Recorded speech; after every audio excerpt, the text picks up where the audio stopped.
안녕하세요. 오늘은 경기 침체와 관련해서 통화 정책 그리고 경기를 어떻게 조절하는지에 대해서 나왔었던 고1 3월 모의평가 지문에 대해서 한번 해설해 보도록 하겠습니다.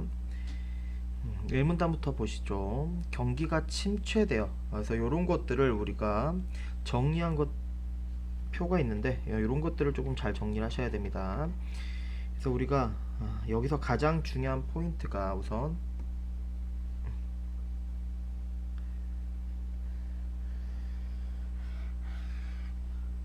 이 개념을 기본적으로 갖고 가셔야 돼요. 그러니까 예를 들면 경기가 침체, 그러니까 경기가 침체된다는 건 안 좋아진다는 얘기죠. 그러면 경기가 안 좋아진다. 지금 딱 우리나라 현실을 보면 돼. 가계 소비가 줄게 돼. 그러니까 집안에서, 가정에서 돈을 안 쓴다는 얘기지. 그렇게 되면 당연히 기업은 제품이 안 팔리니까 생산을 적게 할 수밖에 없는 거고, 생산을 적게 한다는 얘기는 돈을 적게 번다는 얘기가 되겠죠. 그러니까 당연히 이 기업 입장에서는 돈을 적게 버니까 직원을 줄일 수밖에 없는, 그러니까 실업률은 높아지게 되지. 그러면 또 실업을 당하게 되면 가게 집안들은 실업당한 집안들이 많게 되잖아. 그렇게 되면 이 가게에서는 소비가 수입 자체가 굉장히 줄어들게 되고, 그러면 또 침체 더 심해지고 소비가 더 줄고, 이게 계속 반복되는, 그래서 이런 걸 우리가 악순환이라고 하는 거야. 반대로 경기가 안정되고 그럼 가계 소비가 늘겠지. 그럼 기업의 생산 규모가 늘게 되고 실업률은 줄고 가계 수입이 높아지면서 또 소비가 늘고, 이렇게 되면 선순환이라고 우리가 얘기를 하는 거야. 그래서 요 관련해 가지고 지금 여기서 지금 얘기를 하는 겁니다. 방금 얘기했던 그런 것들을 악순환이라고 하는데, 이걸 극복하기 위해서 국가에서는 유동성이라는 건 뒤에서 나올 거예요. 돈인데 돈을 늘리는 통화 정책을 하는 거야. 그러니까 시장에 돈이 많이 풀리게 하는 거야. 그럼 돈이 많이 풀리면 소비가 많아지고 이런 것들이 선순환으로 돌릴 수 있다는 얘기지. 그러면서 이 유동성이라는 건 자산 또는 채권의 손실 없이 현금화할 수 있는 정도. 그러니까 쉽게 얘기하면 그냥 돈이야, 돈. 돈이 많이 돈다면 유동성이 많다라고 하시면 되고, 돈이 안 도는 건 유동성이 없다라고 하는 거야. 그러니까 돈이라고 생각하면 되니까 현금과 같은 거 돈이 있는 거지. 그러니까 유동성이 높은 거야.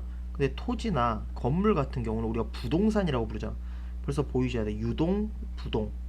얘는 움직이는 거고 얘는 움직이지 않는 거잖아. 그럼 부동산은 당연히 유동성이 낮겠지. 그래서 이 유동성이란 개념은 돈이 얼마나 도는지에 관련 것으로, 그러니까 시중에 유통되는 화폐의 량, 통화량을 얘기한다고 볼 수도 있겠지. 그럼 생각을 해보세요. 시중에 통화량이 많아. 그럼 통화량이 많다는 건 돈이 많이 돈다는 얘기지. 그럼 유동성이 높다고 우리가 얘기할 수 있겠지.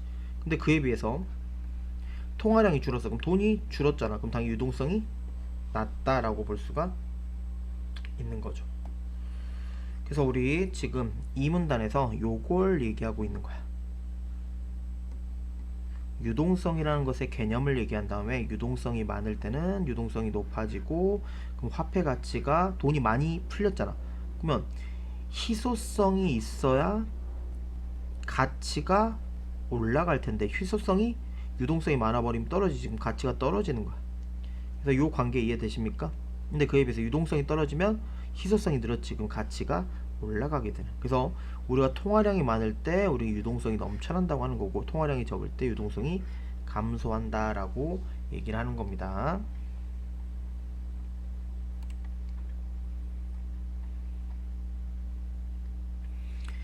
이러한 유동성은 금리와 밀접한 관련이 있기 때문에 정책적으로 조절을 해야 된대. 왜? 돈이 많이 풀린다는 건 금리라는 건, 예를 들어서 대출을 받았어. 근데 대출을 똑같이 1억을 받았는데 금리가 높으면 갚아야 되는 돈이 높아지는 거야. 근데 반대로 금리가 낮으면 갚아야 될 돈이 줄어든다고 우리가 볼 수 있겠지. 그럼 생각을 해보세요. 금리가 높아지면 갚아야 될 돈이 많으면 시장의 돈은 줄게 되겠지. 근데 반대로 금리가 낮춰지면 갚아야 될 돈이 낮아지는 거야. 그럼 시장의 돈은 많이 풀리게 되는. 그래서 이게 지금 요런 거랑 지금 관련이 있는 거야. 그래서 이 금리는 두 가지가 있어. 기준금리와 시중금리라는 게 있는데, 기준금리는 국가 측면이야. 근데 시중금리는 은행 측면이야. 시중은행. 그러니까 만약에 기준금리가 나라에서 중앙은행이라고 하는 게 있어. 나라에 그 중앙은행에서 기준금리를 높였어. 그러면 기준이 높아져 버리면 당연히 시중은행에서 얘기하는 시중금리는 높아질 수밖에 없는 거야. 그래서 우리가 기준금리가 가장 중요한 거야. 기준금리가 낮아지면 시중금리는 낮아지는 거고, 지네가 기준금리에 플러스해서 지네가 이익 볼 정도를 금리로 추가한단 말이야. 시중금리는. 그러니까 당연히 기준금리가 가장 중요한 유동성의 척도라고 보시면 돼. 기준금리를 낮추면, 보세요, 기준금리를 낮췄어. 그러면 시중금리는 낮아지겠지. 그러면 대출 이자 부담이 줄어들게 돼. 그럼 유동성은 느는 거야.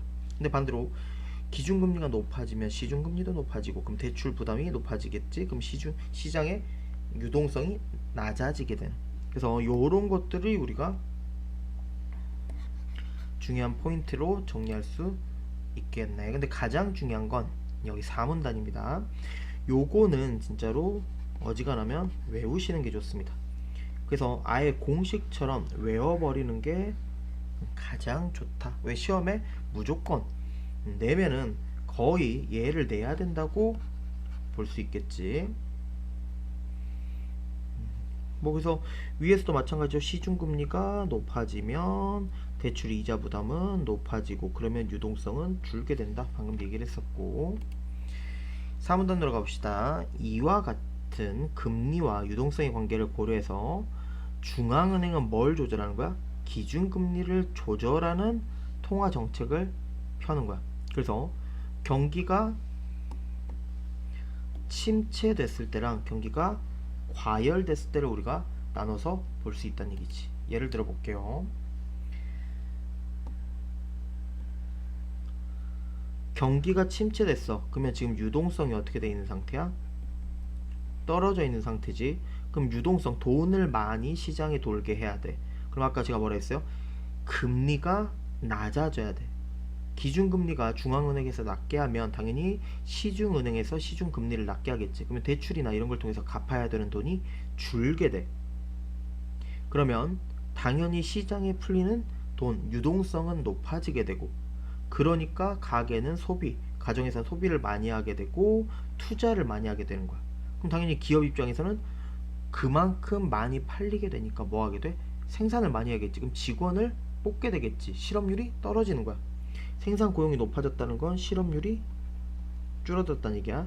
그러면 당연히 물가는 상승하게 되고 경기는 활성화되게 되는.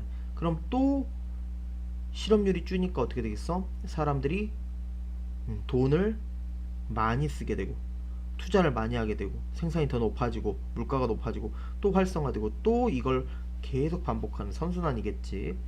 근데 반대로 경기가 과열됐다는 건 유동성이 큰 거야. 그러니까 돈이 많이 도니까 과열된 거거든. 그러면 돈을 적게 돌게 만들어야 되면 금리를 높여버리는 거야. 중앙은행에서 기준금리를 높였어. 그럼 당연히 시중금리는 높아지겠지.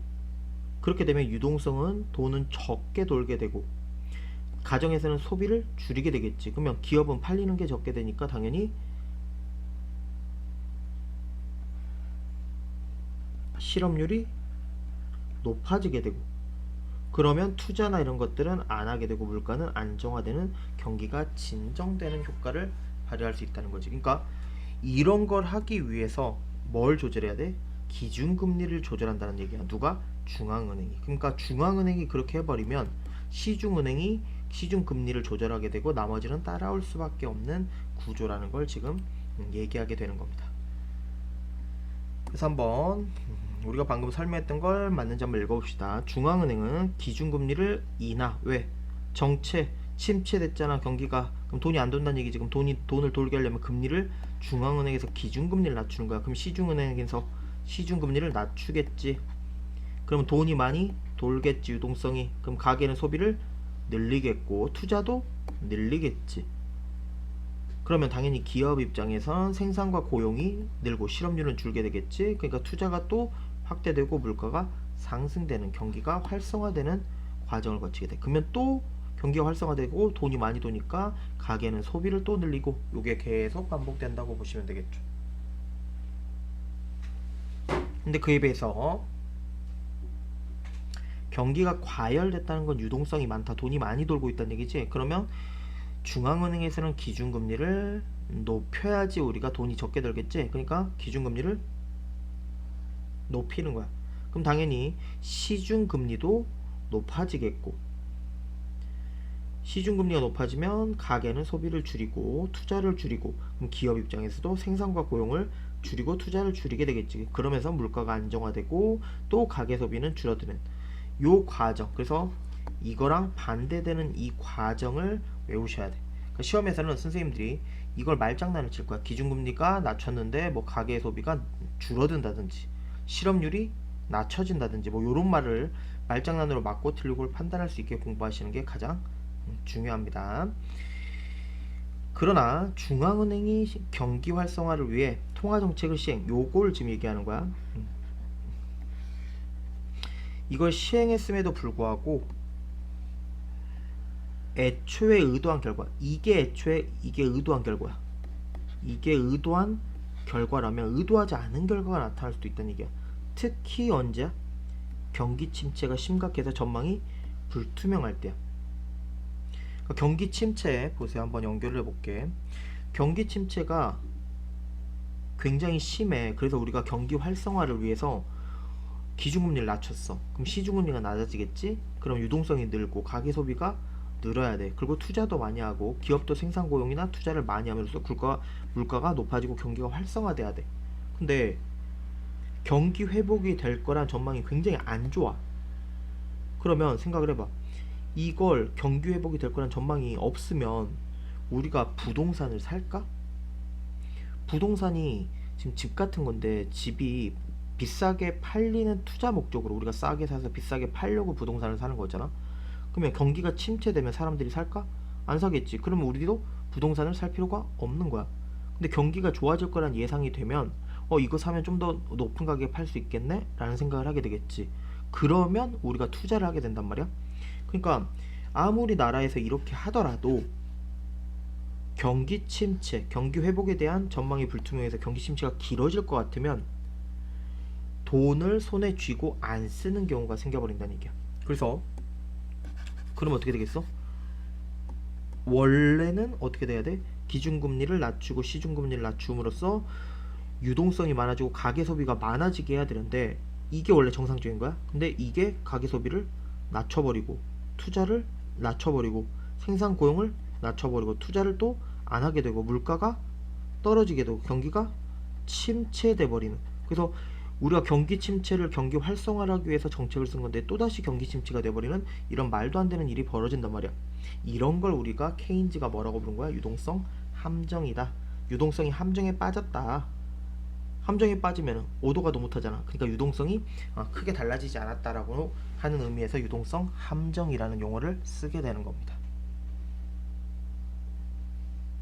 그래서 그런 경우가 발생했을 때는 지금 가계 소비가 늘어야 되는데 줄어버리는 게 문제잖아. 그러면은 이걸 다시 순환을 하게 하려면 뭐 해야 돼? 이 소비가 준 만큼 그거보다 훨씬 더 많은 걸 정부가 뭐 해줘야 돼?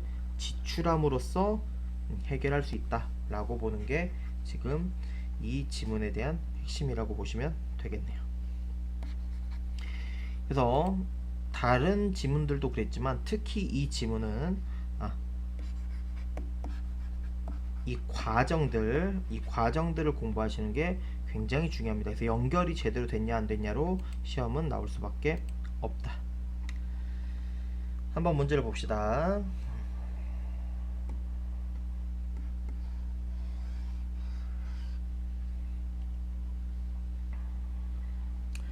윗글을 통해서 알 수 있는 내용이 아닌 것이라고 했네.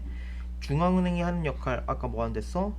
기준금리와 관련된 걸 기준금리를 높이거나 낮춤으로써 안정화시키든지 침체시키든지 했었고, 유동성이 높은 자산 같은 경우는 유동성 자체가 돈이 됐잖아. 그러니까 화폐라고 생각하시면 되겠지. 기준금리와 당연하지. 기준금리 높아지면 높아지고 낮아지면 낮아지는 우리가 비례관계라고 보시면 돼. 왜? 근데 비례관계인데 기준금리가 이렇게 영향을 미치는 거야. 반대가 아니야. 왜? 시중금리는 기준금리 플러스 시중은행의 이익을 위한 금리를 추가하는 정도로 우리가 생각을 하셔야 되니까. 그 다음 경기 침체로 인해 나타난 현상, 아까 제가 말했죠. 그래서 요 과정을 우리가 좀 알아야 된다니까. 경기 침체되면 당연히 살리려고 어떤 일을 벌여야 되는지 이런 것도 우리가 알면 쉽겠지. 그에 비해 유동성에 대한 케인스의 주장의 한계 이런 건 없었죠. 오히려 케인즈가 뭘 얘기한 거야? 유동성 함정이 나왔을 때 그걸 어떻게 해야 되는지에 대해서 설명했으니까 답은 5번이라고 보실 수 있겠고, 요런 문제가 중요합니다. 요런 문제가 딱 뭐 하기 좋아? 요거 요거 적용하기가 딱 좋은 거야. 그래서 학교에서 시험을 이런 것들을 뭐 하기 좋아? 이런 것들이 변형하기 좋은 거야. 변형하기. 그래서 예를 보면 정상적으로 작동한다는 건 요대로야. 근데 만약에 이게 정상적으로 작동하지 않을 때라고 하면 이때는 유동성의 함정이구나 라고 우리가 판단해야 돼. 그럼 유동성 함정이 오면 어떻게 돼? 정부가 지출을 늘림으로써 해결해야 된다 라고 아까 마지막에 나왔었지. 근데 어쨌든 일반적으로 보세요. 중앙은행의 기준금리, 그럼 얘가 중앙은행의 기준금리가 높아졌다고 생각해봐. 그러면 시장의 유동성은 높아지는 거고 화폐 가치가 떨어지겠지. 그럼 반대로 얘를 낮추면 낮아지고 높아지는 요 관계로 우리가 문제를 풀었어야 돼. 그러니까 중앙은행이 기준금리를 낮췄대. 그러니까 시장 유동성은 돈은 금리를 이거 제가 반대로 설명했네. 지금 저거는 기준금리를 낮추면 시중금리가 낮춰지고 그러면 유동성은 많이 돌고 그 다음에 화폐 가치가 유동성이 많이 들었으니까 떨어지는, 4개로 설명하는 게 맞겠죠. 반대로 기준금리를 높이면 시중금리도 높아지겠고 그러면 유동성이 줄겠지. 그럼 화폐 가치는 높아지겠죠. 제가 3개로 그리니까 헷갈릴 수 있는데 4개로 그려야 말이 되겠죠. 그래서 지금 기준금리가 내려가면 시중금리도 내려가고 유동성은 많아지고 가치는 떨어지게 되는, 요렇게 우리가 푸셨어야 되는.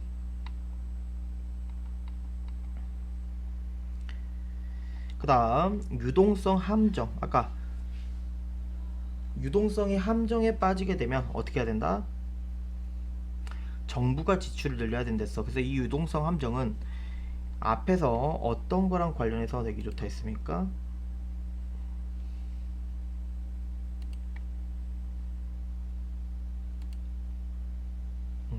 이 부분이죠. 언제 발생하는 거야? 그치. 전망이 불투명할 때 발생할 수 있는 거야. 그러니까 얘는 시중에 유동성이 충분히 공급이 됐어. 그럼 돈이 시중에 많다는 얘기잖아.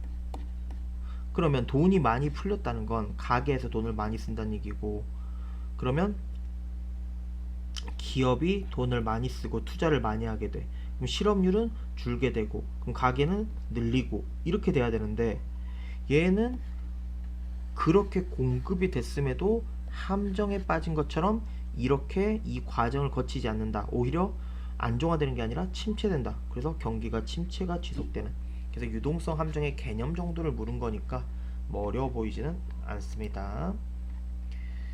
그 다음에 적용하는 문제네요. 보기 봤더니 금융당국은 오늘 빅스텝 요런 것들이 기준금리야. 그래서 우리가 스몰 스텝, 빅 스텝이 있는데, 스몰 스텝은 적게 이동하는 거고 빅 스텝은 큰 걸음을 걸은 거니까 금리를 많이 변화를 시켰다라고 생각하시면 돼. 그래서 그 기준을 0.5 정도로 보는 건데, 금리를 큰 폭으로 인상을 했어. 그럼 당연히 기준금리가 어떻게 되겠어? 높아졌다는 얘기가 되겠지. 그럼 기준금리가 높아지면 어떻게 돼야 됩니까?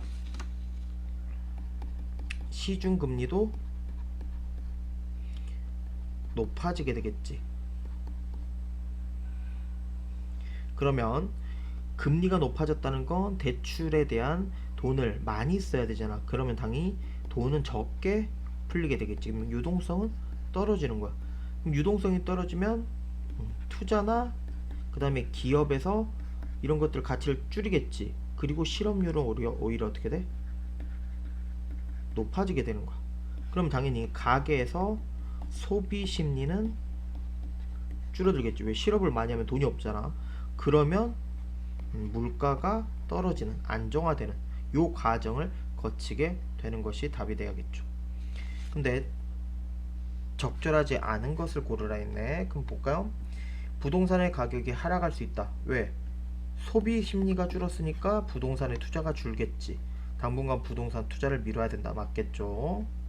경기 침, 이 부동산 투자나 이런 투자는 침체 때 하는 게 아니야. 활성화가 됐을 때 하는 겁니다. 그 다음 대출을 통해 자금을 확보하는 것이 부담스러워. 왜? 대출하면 금리가 높으면 갚아야 될 돈이 많잖아. 그러니까 부담스럽겠지. 공장을 확장하려는 계획을 보류. 그치? 침체인데 확장하면 안 되지. 당분간 우리 공장에서 생산한 부품에 대해서 수요가 줄겠지. 왜? 침체라니까 지금. 소비 심리가 줄었어. 그럼 당연히 적게 사겠지. 시중은행에 저축하는 사람들이 늘 수 있으니. 그치? 금리가 높아졌다는 건 반대로 빌리면은 많이 갚아야 되지만 저축을 하면 많이 이자를 받는다는 얘기야. 다양한 상품을 개발해서 고객을 유치하겠고. 맞죠? 은행 입장에선 그렇게 하면 돈을 벌 수 있겠지. 그 다음 위축된 소비 심리가 회복된다? 아니지. 지금 보시면 오히려 소비 심리가 회복되기보다는 줄어들게 되는 거야. 그러면 물가는 또 떨어지는 거야. 그럼 어떻게 돼? 또 이게 악순환이 보세요. 그래서 기준금리가 높아지면 여기 시중금리가 빠졌지. 시중금리도 높아지는 거야. 그러면 유동성은 줄어들게 돼. 그러면 당연히 기업의 투자나 그 다음에 기업에서 직원을 채용하거나 이런 건 줄게 돼. 반대로 실업률은 올라가겠지. 그러면 실업을 많이 하게 되니까 가게에선 소비를 줄이게 되고 물가는 떨어지게 된다는 거지. 그러니까 자동차 구매 시기를 늦춰야. 그러니까 침체가 되고 안정화됐을 때는 무조건 다 줄이는 거야, 소비를. 그러니까 지금 자동차 구매 같은 투자라든지 부동산이라든지 전부 다 줄여야 돼. 줄여야 돼. 오히려 활성화가 됐을 때 해야 된다고 보시면 돼요. 보세요. 여기도 보류하고 늦추고 대비하고 요렇게 보셔야 된다. 그래서 답은 그래서 요런 문제 괜찮습니다. 요런 문제 학교들에서 보기를 많이 빼니까 이런 단순히 요 과정을 이해해 버리시면 아예 그냥 쉽게 풀 수 있는 문제들이 많이 나올 거라고 예상이 됩니다. 그래서 이 악순환의 고리라든지 기준금리와 시중금리의 관계, 그 다음에 유동성의 관계, 그 다음에 이 전략들 요것만 알아두시면 크게 어렵지 않게 풀 수 있을 거라고 예상이 됩니다. 그래서 변화가 크게 많지 않게 될 테니까 그거에 맞춰서 잘 풀어주시면 될 것 같습니다. 그래서 이 지문은 이 정도에서 마무리하도록 하죠. 고생하셨습니다.